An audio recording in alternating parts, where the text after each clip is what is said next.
Good day to you. Hope you're having a wonderful day. We are reading in the book of Exodus. Now, last time we read Exodus chapter 27. That chapter covered the making of the altar and the court of the tabernacle. And now we are ready to read chapter 28. Let me read just the last verse. In the tent of meeting of God with his people outside the veil, which is in front of the ark of the testimony and sets it apart, Aaron the high priest and his sons shall keep the lamp burning from evening to morning before the Lord. It shall be a perpetual statute to be observed throughout their generations on behalf of the Israelites.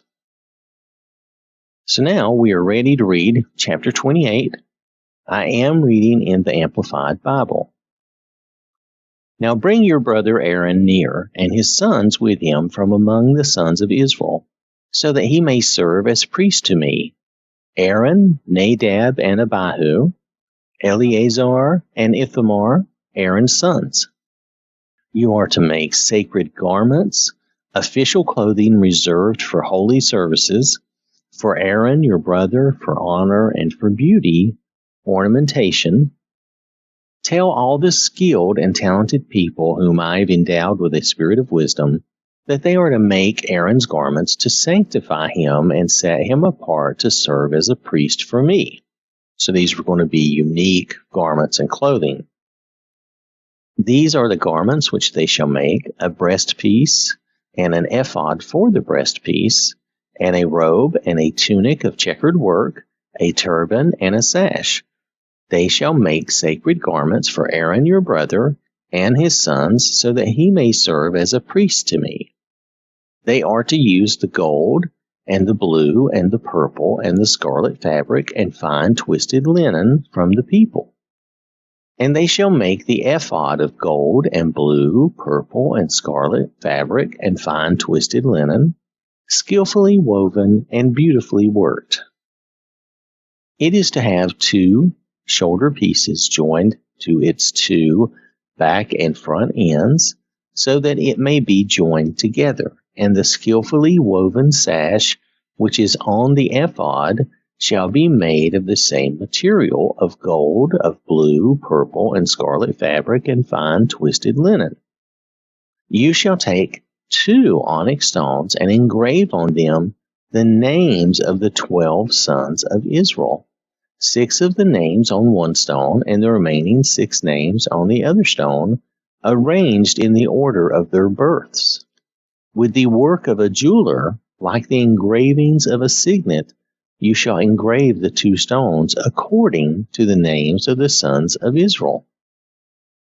You shall have them set in filigree settings of gold. You shall put the 2 stones on the 2 shoulder pieces of the ephod of the high priest as memorial stones for Israel. And Aaron shall bear their names on his 2 shoulders as a memorial before the Lord. You shall make filigree settings of gold, and you are to make 2 chains of pure gold like twisted cords, and fasten the corded chains to the settings. Now, I am not a jeweler. The filigree settings are supposed to be ornate and intricate little settings that hold gems or stones into place, okay? That's the best description that I can give. I think it's interesting that the names of the sons of Israel are on these stones. That is a constant reminder of who he's representing. He's representing all the tribes of Israel. And, it's just something to think about. He's representing all of Israel as their high priest. And so he's carrying the weight of the nation in a way on his shoulders. Now, that's a big responsibility. Now, I'm not trying to make it out to be a bigger thing than it is, because, God is the ultimate source and leader. But nonetheless, he is responsible to go before the Lord and pray for the people and be their representative. This is what Jesus does for us today. So realize what they're giving Aaron and how much responsibility Aaron is taking on. Now, Jesus is continually before God doing this sort of thing for us today, and he's already done his sacrifice for us and all that, but he represents us, and that's what Aaron is doing here. He's representing the nation of Israel, all the tribes before God. You are to make a breastpiece of judgment, the work of a skilled and talented craftsman. Like the work of the ephod, you shall make it, of gold, of blue, purple, and scarlet fabric, and of fine twisted linen. The breastpiece shall be square and folded double, a span about 9 inches in length, and a span in width, so it's going to be 9 by 9. You shall mount on it 4 rows of stones. The first row shall be a row of ruby, topaz, and emerald. The second row, a turquoise, a sapphire, and a diamond. The third row, a jacinth, an agate, and an amethyst. And the fourth row, a beryl, and an onyx, and a jasper. They shall be set in gold filigree. Now again, this is a setting made of gold. It's fine little gold that's going to hold these gems in place. It's a setting like on a ring where it has the little prongs that hold it in place. The engraved stones shall be 12 according to the names of the 12 tribes of the sons of Israel. They shall be like the engravings of a signet, each with its name for the 12 tribes. You shall make for the breastpiece chains of pure gold twisted like cords. You shall make on the breastpiece 2 rings of gold, and shall put the 2 rings on the 2 ends of the breastpiece. You shall put the 2 twisted cords of gold in the 2 rings which are on the ends of the breastpiece. The other 2 ends of the 2 cords you shall fasten in the 2 filigree settings in front, putting them on the shoulder pieces of the ephod. You shall make 2 gold rings and put them at the 2 ends of the breastpiece, on its inside edge next to the ephod. You are to make 2 gold rings and attach them to the lower part of the 2 shoulder pieces of the ephod in front, close to the place where it is joined, above the skillfully woven sash of the ephod. They shall bind the breastpiece by its rings to the rings of the ephod with a blue cord, so that it will be above the skillfully woven sash of the ephod, so that the breastpiece will not come loose from the ephod. So Aaron shall carry the names of the sons of Israel, Jacob, in the breastpiece of judgment over his heart when he enters the holy place, to bring them in continual remembrance before the Lord. In the breastpiece of judgment you shall put the Urim lights and the Thummim perfections, to be used for determining God's will in a matter. They shall be over Aaron's heart whenever he goes before the Lord, and Aaron shall always carry the judgment, verdict, judicial decisions of the sons of Israel over his heart before the Lord. Now, I want to explain something here. In the breastpiece of judgment, they put the Urim and the Thummim, which are 2 items that are used in casting lots. They believed that the divine providence of God, if they had come down to a point to where they needed a decision and they did not know what decision to make, that they would cast these items, and that would determine God's will in a manner, because they believed that God would affect the outcome of those lots that they cast. I don't want to call them dice, because I don't think that is accurate. If you will give me a moment, I will look them up and try to see what they are. Okay, so the Urim and Thummim, from what I can gather, appear to have been 2 kind of flat rocks. It looks like they would have been, rocks that would have been used with 2 sides possibly almost like the flipping of a coin. So the idea of the Urim and the Thummim, and I'm pronouncing that as best I can, it may not be correct, but the idea is that they were light and truth or perfection, and they were used to determine God's will in a manner in that they were used almost like a coin toss that would point them in the right direction if they come to something and they needed to make a decision. As I said before, if they got down to a point where they just weren't sure what to do, they would use this to determine God's will. They believed that God, through his providence, would affect the outcome of them casting these lots and would affect which part of the stone they would see. So I'm not sure of the exact procedure they used. I don't want to get too far into that, but I do know that it was similar to like flipping a coin or throwing the dice, okay, and the idea of it. So that was the idea of the Urim lights and Thummim perfections, which is kind of like the light, is like the light as in lighting the way, showing the way, perfection as in the truth and what is correct and good. It's kind of hard for us to think of that because we don't think in those terms. But back then, it's one of the tools they had, and they believed and trusted in God that he would providentially affect the outcome of those stones and would thus direct their path if they did not know what else to do. So I'm also going to include in the video, I know for the podcast you won't be able to see this, but in the video I'm going to include some pictures of the high priest and the robes and the breastplate. This breastplate with the stones that represented the tribes of Israel. Again, this would have reminded the high priest that he was there representing the nation. He was representing all of the tribes of Israel. And it would have been something where he would be coming forth representing the people to God again. And that's something that the Lord does for us now.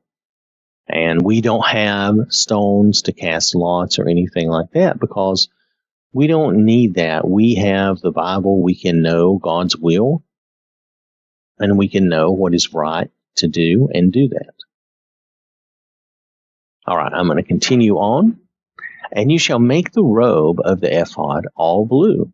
There shall be an opening at its top in the center for the head with a binding of woven work around the opening, like the opening in a coat of armor, so that it will not tear or fray. You shall make pomegranates of blue, purple, and scarlet fabric all around its hem, with gold bells between them, a golden bell and a pomegranate, a golden bell and a pomegranate all around the bottom hem of the robe. Aaron shall wear the robe when he ministers, and its sound shall be heard when he goes alone into the holy place before the Lord, and when he comes out, so that he will not die there. Now realize that only the high priest would go into the Holy of Holies and would be alone, and it would usually be an elderly person. So you would hear them moving and know that everything was okay, but if something should happen, if they should die and you didn't hear the bells, that would be a sign, an indication. And then they would take whatever appropriate action would be needed. You shall also make a plate of pure gold and engrave on it, like the engravings of a signet, holy to the Lord.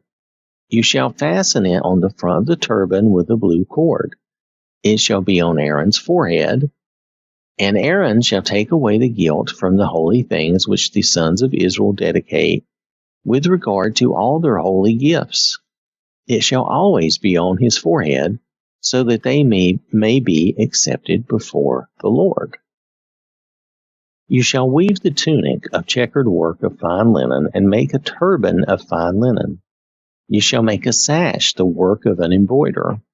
For Aaron's sons, You shall make tunics and sashes and ornamental caps for glory and honor and beauty.